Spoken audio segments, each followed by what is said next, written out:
Perpetual reloading, the permanent championship window, how to value your superstar players, and what we have learned so far this season. Lots to talk about on today's RotoViz Overtime. We are recording this on Thursday, the 23rd of October. I am traveling over the next week or so we are having some content that should be evergreen, we're hoping, when it gets to you, but we do obviously not have the information from NFL Week 8 to discuss at this particular point. So if some of the players that we talk about, I'm going to reveal the curtain, Shawn. This is take two. We did like a 5-minute intro. I think it was one of the all-time intros here to RotoViz Overtime. And then I realized that I hadn't clicked the record button. So in the original one, I went and talked about hopefully these players don't get injured. Shawn, what was your prediction for this week? Let us know it.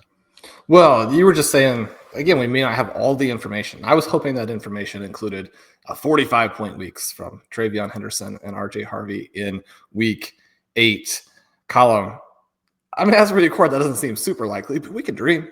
We can certainly dream. Some people would say that is the best way to record that, Shawn, is that you're living in a fantasy land. But we are playing fantasy football, and we'll see what happens this week. I did a show that people will be able to listen to over on the RotoViz Fantasy Football podcast channel, where I talked about 3 pivot points of drafts that I wish I could change with hindsight now that we are 8 weeks into the NFL season. And it is interesting to look back to see how the ADP was set up, particularly in best ball drafts, and the players and the landmines, and even with players who would have been hits who unfortunately have got injured, but players who haven't got injured who have really disappointed, and then the running back dead zone looking like it's truly well alive in 2025. So there's lots of stuff over there to go and check that out. We may even touch on some of it today as we work through these players. But Shawn, through 7 weeks as we sit here recording this one, I think it's been an incredibly exciting season, and that's going to factor into some of the names that we talk about on today's show, and maybe some of the lessons that we have learned as well. But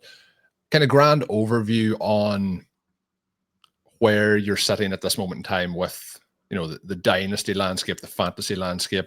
I think it has to be pretty positive outside of, unfortunately, when we're recapping how our season goes, or we're doing it on a week-to-week basis rather than taking it in a larger sample size, there's often times where I kind of think our FFPC Main Event team, for example, is an RJ Harvey team. And I'm thinking, if we'd have just not taken RJ Harvey and taken, a better pick there, how much better that would be going. But realistically, over the course of the season and the plays that we have talked about, and it's because they were top 5 round picks that they have hurt so much. And I'm sure, unfortunately, some of the listeners will be hurting as well from that. But the RJ Harvey, the Treveyon Henderson picks, they're kind of the 2 ones that stand out. There's a lot of really strong plays when we talk through the course of the offseason. I'm sure there's some listeners out there mentioning Jerry Jeudy as well. We'll say that quietly when we're talking about it. But when we talk, Shawn, I guess we'll start at that end on the how does this work moving forward? What is the kind of landscape you have for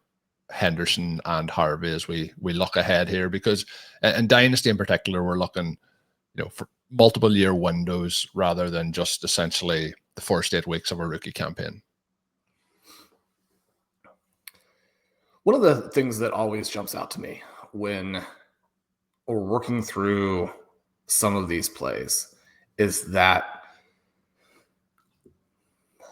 if you drafted someone with enough talent, then your ability to be wrong and yet be right, your ability to mistime things or to have to be patient and still come out ahead is very, very strong. Whereas if you go with a guy that doesn't have the talent, doesn't have that actual football ability backing him up, and you're looking at a pure fantasy football thesis, then it gets much more difficult. And we think about some of those quarterbacks who have busted over the last several years. The reason I bring up this idea of going through these peaks and valleys is that Monty Fawn and I made a trade several years ago where, again, there were some other pieces involved, but we moved Joe Burrow for Jonathan Taylor. And this is a great example of both the importance, I think, of humility, the importance of patience, and the importance of having a broader and deeper view of positional value and positional tactics than whatever the talking points of the moment are. And the talking points of the moment aren't necessarily wrong. And it's not that it's incorrect to debate structure either. But you think about how that particular trade has moved through time.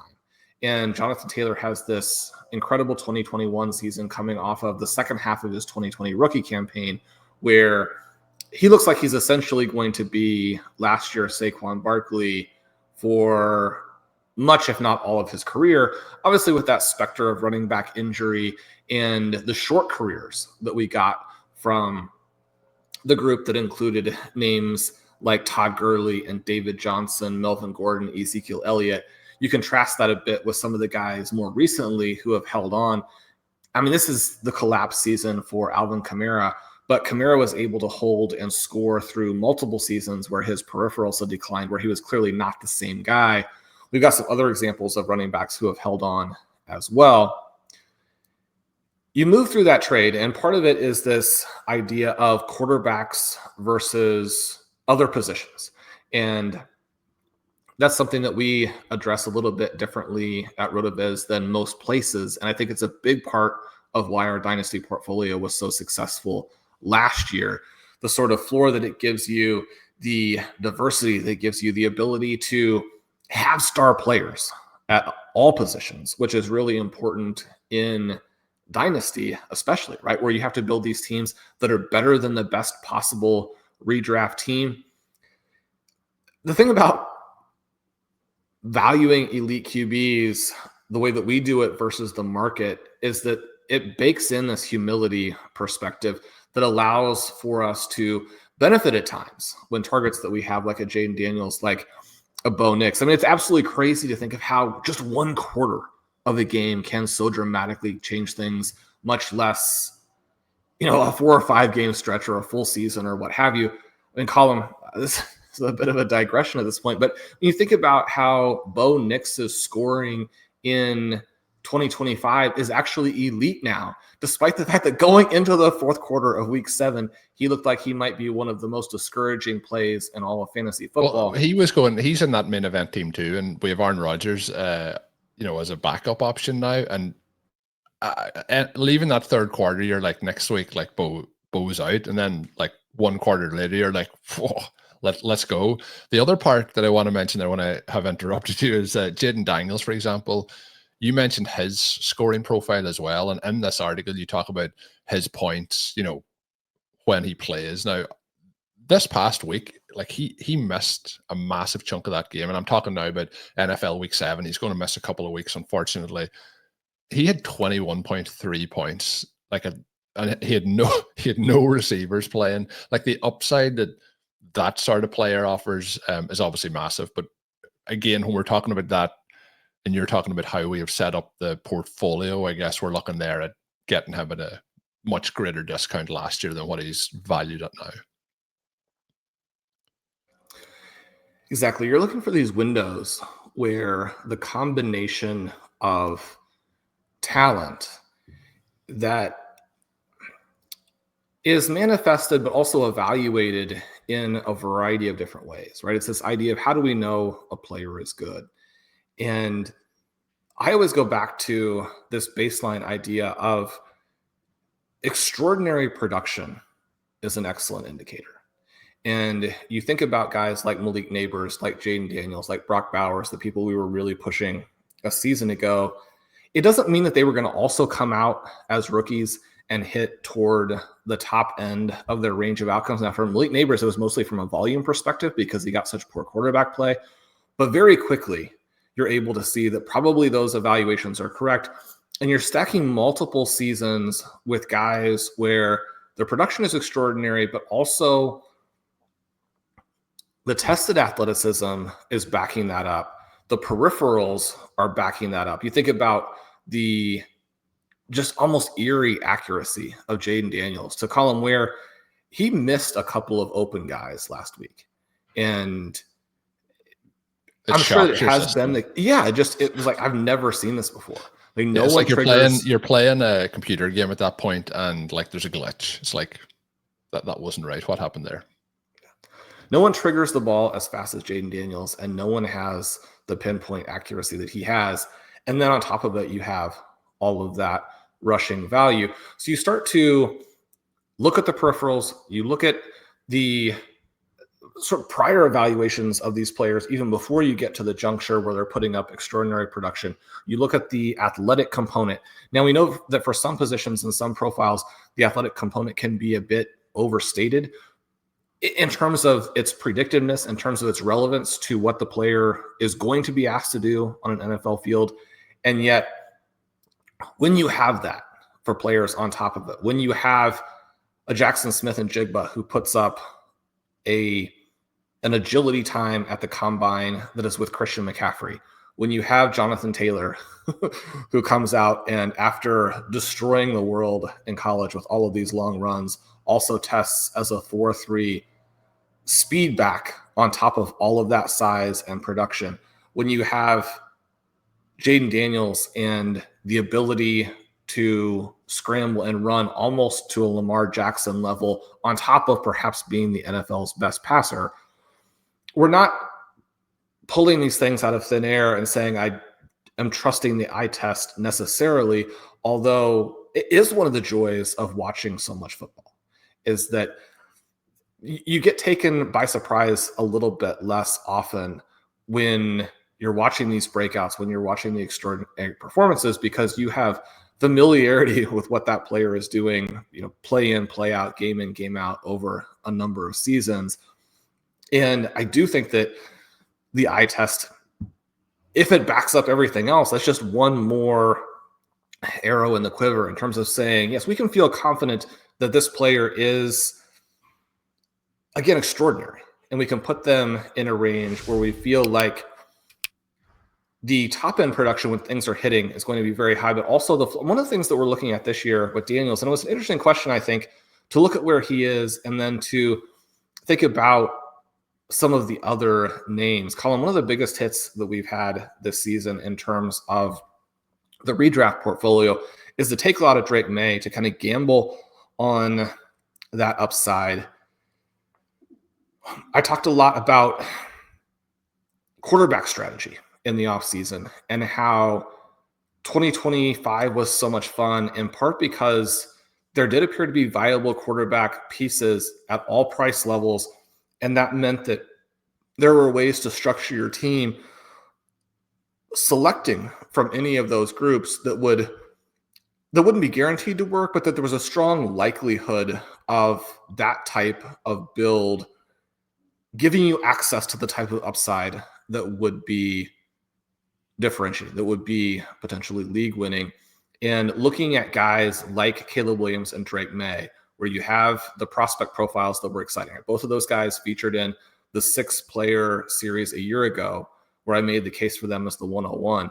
And that series was so much fun. And I do think that it's aged pretty well from the perspective of, we wouldn't really guess that Marvin Harrison was the one guy from that group where people are like, yeah, I mean, he's probably not that, or at least with Kyler Murray in the situation that the Arizona Cardinals have created, he's probably not that, because in many ways he was considered to be the safest and the most generational of that 6-player group. Obviously, the other names, the 3 that I talked about earlier, the 2 QBs and Drake Maye and Caleb Williams, and then Harrison himself. And I would consider us to be pretty big Drake Maye enthusiasts. He is the guy who I think has not only put up the numbers, and I mean, he's averaging almost 24 points per game if you want to take out the week 1 result, because it's a little bit of a weird dynamic. New coaching staff, you're starting the first game of your second season. I mean, Drake Maye is still relatively, I don't want to say untested, but someone where you would expect him to continue to ramp up, right? Additional experience is going to be valuable for him. 24.5 points per game. One of the things I do think we want to take into consideration here is still this sort of scoring range of outcomes and how that profile manifests. And we want to make sure we're not giving too much to this idea of, man, the visuals here and the apparent arm talent is so off the charts. You and I have talked about it, Colm. Ben and I have just raved about him on Ceiling Bananas to the point where I think Ben is sometimes like, I'm not exactly sure where Shawn's going with this. I mean, he's good, but I mean, he's not the greatest quarterback to have ever lived. Yeah. and maybe that's part of the thesis that we have here for some of these plays. I'm leading into an interesting note that came up on our OT Listener League message board, where someone in a separate league is basically not going to compete for the title this year and has been offered Jayden Daniels for Drake Maye, and just kind of asking folks if that's a no-brainer, if it's close, and then kind of reporting back, getting some mixed feedback on the board. Certainly some people still saying that, yeah, he's the 101. You want to click that accept before anything goes away. And to even some people noting that they have it as pretty close. It's interesting here because Maye, in this extraordinary run where he's throwing passes that seem impossible and completing plays that even the greatest quarterback of all time, if Drake Maye ended up being that, you wouldn't expect to continue. When you think about the highest scoring quarterback this season in fantasy and probably the greatest QB of all time, although he still has to continue to stack MVP level seasons to match up with Tom Brady and Peyton Manning.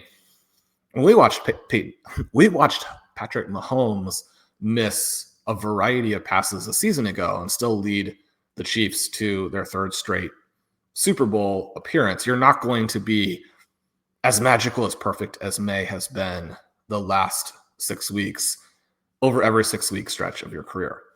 During this stretch, Maye has averaged 24.5 points per game. In the stretch where Jayden Daniels got hot last season, he averaged 32 points per game. And then we watched as he was able to carry what is very clearly a bad Washington Commanders team without him, carry them to the NFC Championship game, defeat the Detroit Lions, who over the course of the last 2-3 years have been the best team overall, big picture in the NFC. I guess I just don't think these two QBs are very similar from a dynasty trade value perspective, even if you, the listener, like I, believe that what Maye has done is just blowing you away every week in terms of the arm talent there. So what does that mean in terms of the rankings? What does that mean in terms of the trade value? Now, Colm, I'm about to say some more. I don't know that anything I've said so far is controversial. I'm about to say some things that might be. Part of the new piece that's out talks about Ja'Marr Chase going back to the 101. And Chase is always in this top 5 area. He frequently is my top ranked player. And one of the most difficult trades that I've been in, which is kind of in the opposite direction of this idea of the Jonathan Taylor, Joe Burrow trade that I mentioned, was one where Patrick Carrain and I moved Ja'Marr Chase and Justin Herbert for Josh Allen and A.J. Brown. I actually asked for some additional pieces to be thrown in for that on our side. Nothing that necessarily moves the needle. But that didn't feel balanced to me, in part because Ja'Marr Chase is more valuable than these quarterbacks. The trades worked out in that we won a title, we finished second, we're currently in first place today in the middle of this season. So having Josh Allen has been something that worked, right? Which people are like, yeah, obviously having Josh Allen in Superflex works. And yet I still think we're going to lose that trade over the longer term because the gap between Ja'Marr Chase and A.J. Brown and where we're going to be, not just with it now, but in a few years, is more than the gap between Josh Allen and Justin Herbert. And that could be especially true as the players age, where Josh Allen loses some of this rushing dynamism. As these rushing QBs, we expect to age a little bit like other position players who require their legs to create the scoring profile that they have. And then you look at Justin Herbert and yeah, maybe it's neutralized by what Harbaugh would really prefer to do when he has all of his pieces in place. He would prefer to have his offensive line intact and not eviscerated. He would prefer to have Omarion Hampton But you look at the Chargers and you look at some of these elite passing QBs and how things can move. And this could certainly move the same direction for Drake Maye, right? Because he's operating without much receiving talent. But you look at Herbert with the receiving weapons, and now Oronde Gadsden gives him yet another one. And the scoring profile there might even flip in Herbert's direction at some point as these two players move through time. My Dynasty 100 piece a couple weeks ago added sort of an extra super tier into the tiers that we have on the site, right? So the tiers on the site, 3 future firsts, 2 future firsts, etc., working down. So you can kind of see how these players are being valued. Now, there's always kind of this liminal zone where, like, right at the tier breaks in most cases are pretty substantial, and yet the player at the bottom of one tier, the player at the top of another, these are meaningful breaks in terms of trade value to where you'd be like, yeah, I mean, that's going to have some haziness across this actual break. You wouldn't give necessarily an entire first round pick more to player 14 versus player 15. It's probably good to point that out. Hopefully, users are understanding kind of how the tiering and rankings have to work from that perspective. But Jamar Chase moves back to number 1. Jayden Daniels falls to number 2, in part because of these injuries that he started to sustain. And when you look at this contrast between Daniels and Maye, if people are factoring that injury piece in a little bit, then I certainly don't blame them there as well. But across this tier break and across this group of players, I just have the one QB now in this top tier, and that QB is Jayden Daniels, and he's at 2. And then we have a bunch of position players or a bunch of running backs, wide receivers, tight ends as we move into the double-digit rankings. You get to a spot there where we have Jonathan Taylor and Jackson Smith and Jigba, and then across that line, we have the elite QBs. We have Patrick Mahomes, we have Drake Maye, we have Josh Allen. And the thing that jumps out for me, we have Lamar Jackson, is that Drake Maye is still significantly gapped from Jayden Daniels. But he did move ahead of Josh Allen in this newest update for me. And so I think probably the pro Maye group is like, well, if you're going to move above Allen, you're willing to understand where Maye is. Maybe you have the rest of the QBs in here incorrectly. Colm, I go through that entire piece as an example of thinking through where we are with QBs relative to these other positions and this understanding of the scoring profile of the hybrid guys with Jayden Daniels. And again, this contrast between this little peak window that we've seen from him and this recent scoring run from Maye. And again, if your argument is that this actually is almost Maye's floor and that we're going to have some stretches from him that are not just, one-offs. So in this stretch that Drake Maye has recently put up, which has featured some of the greatest individual passes that we've ever seen, he doesn't have a single game that has reached this extended stretch that Jayden Daniels put up scoring-wise. That's not to say that Maye couldn't eventually do that, though. So if people are making that argument, and that's the reason that I feel comfortable now moving him up ahead of Allen, who is in a different spot from an age perspective. And that's very, very important when we're thinking about how QBs especially are ranked and are valued and matter in Superflex. And the fact that Allen now as well has these contextual concerns about what his actual scoring profile is.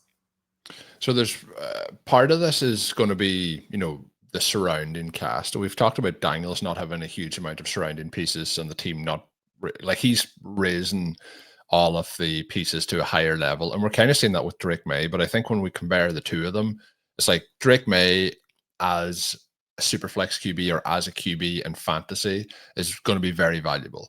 But it is clearly for me, as you've kind of put it there, a tier well below Jayden Daniels. And the element of that, I think, is like Maye can add some rushing elements to his game, like, let's say, a Bo Nix could. But they cannot compare on the level with a Jayden Daniels, who is more so on that Lamar Jackson tier of rushing capabilities. But he also has the passing that you've already referenced in the show. Like, Lamar Jackson has improved as a passer, and he puts up a lot of passing touchdowns, passing numbers. But that's an area I think where Daniels is a couple of levels probably above him in terms of the arm talent. But in terms of the rushing capabilities, I would put those two in a complete separate category to any other quarterback in the NFL. And then I would have Josh Allen, sorry, in terms of the way both he can rush the ball, but also will put his body on the line to get into the end zone, like, and how he scores those points. Like, there is a point where we have to say, like, with the supporting cast around Josh Allen, that the supporting cast doesn't matter. Like, he is that good. And we talk a lot about the competitive nature of Baker Mayfield. Like, Josh Allen does a lot to put this team, like, this team has been carried by Josh Allen's abilities. But that also shows the scoring profile then when it comes to the fantasy element. And I think that those three quarterbacks in particular, that's Jackson, Allen, and Daniels, have that element over kind of the rest of the field. And because of the age and how he has started his career, I would be putting Jayden Daniels, like you have, in a tier above those two names. The thing with Daniels, it can be interesting in the second season because we have seen him miss time as a rookie as well.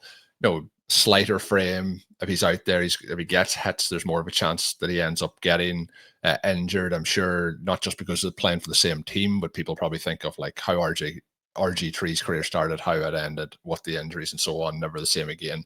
And there is that fear that something could happen with the Daniels. And when you have a Russian quarterback, I'm sure that's going to be a concern for some managers and trying to potentially, sell him at a high point.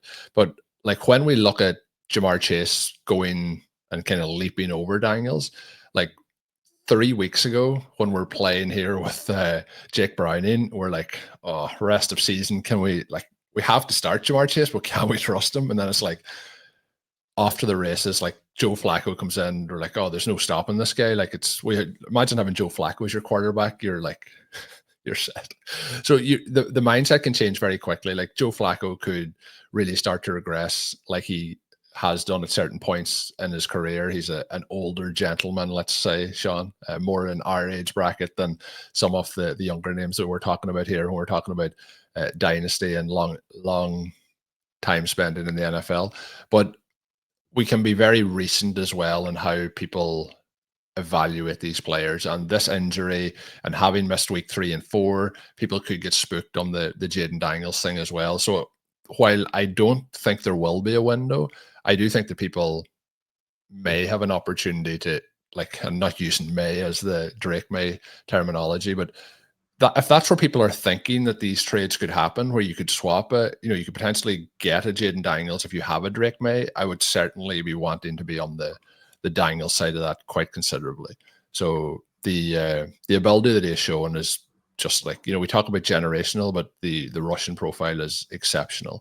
But the part, again, that fits in with our conversation, it wasn't the way I thought we would start off today's show, but we kind of went into a way of, you used the phrase, the importance of patience and dynasty. And I think another clear example of that, and this is where I was going to get into, you mentioned where you have these players ranked, but I'm intrigued as to what it takes for, a 23-year-old third-year player who you've hyped since his college days, when we're talking about exceptional numbers and, massive performances. And we're going to talk about him, and that's JSN, on the Thursday show, where we have a really fun concept. I'm interested to see how it plays out, and diving into one of Shawn's off-season articles to talk about the strategy and structure of putting those pieces together and, how to make those judgments on players. But Shawn, JSN, when he comes into the league, obviously gets hurt in that preseason with a wrist injury, but he does play in week 1. But like some of these numbers and stat lines are almost bizarre. 5 targets, 3 receptions, 14, 2 targets, 1 reception for 12. There's a game, Shawn, even later in the season where he has 6 targets for 5 receptions for 34 yards. He has a game with 3 receptions for 5 yards. Like, again, kind of been miscast in this offense. But after has the offensive coordinator from that team age well, as he kind of moved through some other job? I'm sure he'll get another job as well as we move forward, but yeah, not ideal. But when we look at how he was perceived after his rookie season, now he did have 63 receptions, over 600 yards and 4 touchdowns, but people were not feeling great about, like, the consensus about JSN and moving forward has a strong second season. And then because of that kind of rookie season, people even this offseason are thinking, will it work out for him in year 3? And at this point in time, my question I'm leading to you is like Jamar Chase is the 101, but JSN is certainly on a trajectory to get to that point. I'm wondering what he would have to do to surpass Chase in your rankings. But I think it's another way to have that kind of patience as you move through. And it's not to the same extent as we have at this moment in time with Henderson or with Harvey. But like when we look at his early start, like he didn't have a 100-yard game in his entire rookie season. His highest mark was he hit 63 yards on 2 occasions. He had a 62-yard game and a 61-yard game. He had 2 touchdowns in the first 4 weeks, but like low yardage numbers to go along with them. So I think it is, again, having that humility that sometimes we'll be wrong on these names, but also having the patience to not sell low at this particular point on those names that are on your roster and in your dynasty settings. That's exactly right. And the same is basically true. Well, there's a similar principle at stake in redraft. I did a big redraft piece last week, Colm. We haven't talked about it a ton, but one of the reasons why I worked through some of my own teams, and one of the truisms in just life is that no one cares about your fantasy football teams. But the reason that you would work through the various rosters, the various drafts, and do a mid-season evaluation for yourself would be to understand, again, where you succeeded, where you failed, how much of a certain type of success actually propels a roster forward, right? We need to know what actually is difference making. And again, it always comes down to points. But when we're looking at different individual player point profiles and then that mix of them onto a roster, what do you need to have? When we're looking at a certain number of failures, how many failures completely eliminated a team? Colm, I will tell you that Treveyon Henderson and RJ Harvey are both players that you can have and be in great shape right now. You put them both on a team, and that does change the dynamic, especially if you have other players injured. The one team that I have, if you have both of them with Brock Bowers and Jayden Daniels, it gets very challenging.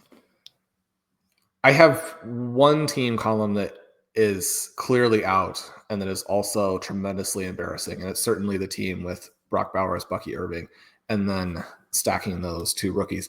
Basically every other team, even the team that Ben and I have that is somehow 0-7, is still good and is still in the mix, right? But we talk about FFPC from time to time because they run such a great game. And we have the RB Triflex format over there in their Dynasty gaming section. Obviously, we're pretty invested in that. But the redraft piece where you have a playoff advance format that is best record, most points, best record, most points. It works out so well because teams that get bad luck or they struggle with slow starts, which those things can both happen simultaneously, or it can be pretty clearly one or the other. You stay alive even in a short season, and that's the only part that's tough when you play 12 weeks. One of the things that you and I are currently working with right now in the OT Listener League is that the 14-week season with Dynasty, we're just half over. We had a huge comeback. We had a big win in week 7 that keeps us kind of alive. Now, the problem that we run into is we have a bye week disaster this week, and then we have a quarterback bye week issue in week 12, which almost takes out 2 more weeks for us, in addition to having a team that is certainly not standing up to or consolidating last year's championship in any way. But you have the 14 weeks. You have 7 more weeks. The victory point setup in Dynasty, where you can pull back, where you can generate 4 victory points a week. And so if other teams fall off, one of the things that has been interesting to track is just how much progress you can make over the second half of the season. The Dynasty season is only halfway through, and not all of the teams that are currently looking okay, that are currently sitting in those 5, certainly the teams in the 4, 5, 6 seeds, they will occasionally come back to the pack. And if you score, you're going to be where you need to be. And that's one of the reasons why you can be patient with and should be patient with some of these younger players. But you think about redraft, you think about the scoring option. Even the 0-7 team, if it gets hot, can score. Colm, you and I, with our main event, are not in a great position record-wise, but in points, we're looking very good. If we hadn't put up so many zeros on top of our epic performances last week, we would have. Colm, we were in the 170s. At one point, you were telling me we were 174, I think. We were 174 with Kittle, Jameson Williams, and Kendrick Bourne to play. I thought that we scored like 2 more points. Yeah. 3.4, I think Bourne got for us. We had 2 zeros with Kittle and Jameson Williams. But Shawn, that's in the past. That's 2 weeks ago when people are listening to this. We probably have just 250 point week in week 8, and we're right back in there. So we're coming, but it is I also the person who's getting hot, the person who's getting cold. So hopefully we're in the getting hot and chasing section, Shawn, as we move forward here. When we look at Colm, this idea of being patient along with pulling the points back is very important, right? So you mentioned Henderson and Harvey, and the big piece that I wrote about them in the redraft check-in was this idea that this could go either way, and we have to understand that it could go either way. Be prepared for both those outcomes, right? So, Colm, when we're looking at rookie running backs drafted in the area of Henderson and Harvey, with the scoring levels that they have had to the point from a week ago, right? You're looking at guys who, in the second half of the season, there is a pretty decent number of breakouts. You're looking at names like Eddie Lacy, Kenneth Walker, Miles Sanders, Jeremy Hill, Anthony Thomas, Javonte Williams, J.K. Dobbins. This area of players, so the scoring level of guys who were lower, includes some breakouts, includes names like Nick Chubb and DeMarco Murray, and famously Nick Chubb had the trade in front of him that freed him up. But that cohort also includes eventual stars like Ray Rice, Jamal Charles, Derrick Henry, and James Cook. Ramifications for multiple types of formats here, and we talk about this combination of being patient, having humility, but also trusting the evaluation and knowing that when that evaluation or the scoring that you are projecting from that evaluation manifests can be difficult. And this goes for a wide range of players. We all know players in our background, in our history, where they're actually fine. Sometimes they're pretty good, but you get them wrong basically every year. One of the things that's been a little bit antagonizing about following this season is that Javonte Williams and Ramondre Stevenson are guys that, regardless of how I'm looking at them, they're going to kill me, right? Players that I really love, always have them when they fumble a billion times and gain 2 yards per carry. Don't tend to have them when they're putting up RB1 performances. That type of thing can happen. And again, the reason that can happen is that, timing is important in life and fantasy football, but there's also only so much you can control when it comes to timing.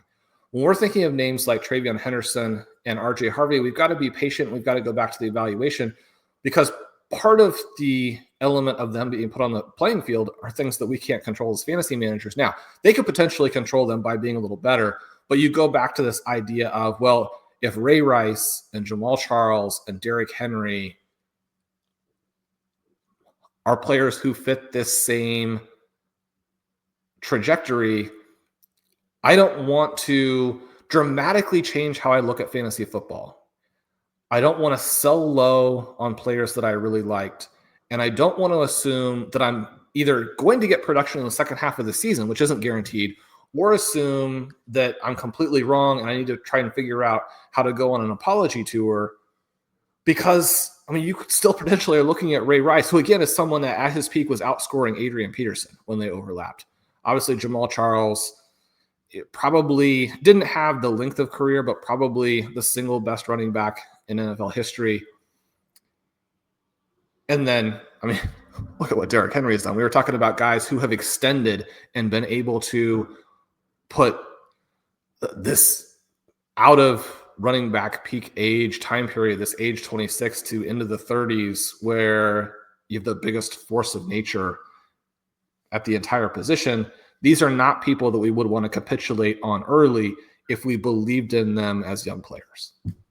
So it's an interesting thought to finish up with as we talk about practice and patience and Dynasty. Shawn mentioned Javonte Williams there. He does feature in that episode where I talk about what we could have done. I believe it was round 9 or round 10, but there was the option of going and taking Javonte Williams, which I didn't do, I would say, at all. I don't think I have one single share of Javonte, but he's putting up a lot of fantasy points and, certainly projects to be a strong RB the rest of the season. We are going to talk, as I mentioned earlier, about that article with Shawn. We might even get him to talk a little bit about the Chiefs piece, because that was one where we talked and eventually it did make its way out onto the interweb. But we are going to have a fun show where we talk a little bit more about the behind the scenes process and also Shawn's evaluation process, which is obviously a part of what will help you as a fantasy football player. My name is Colm Kelly. You can follow me on socials at Overtime Ireland. My co-host is Shawn Siegele. Check out all of his work up on rotoviz.com, including the Dynasty piece that we talked about a little today. And until we are back, have a good one.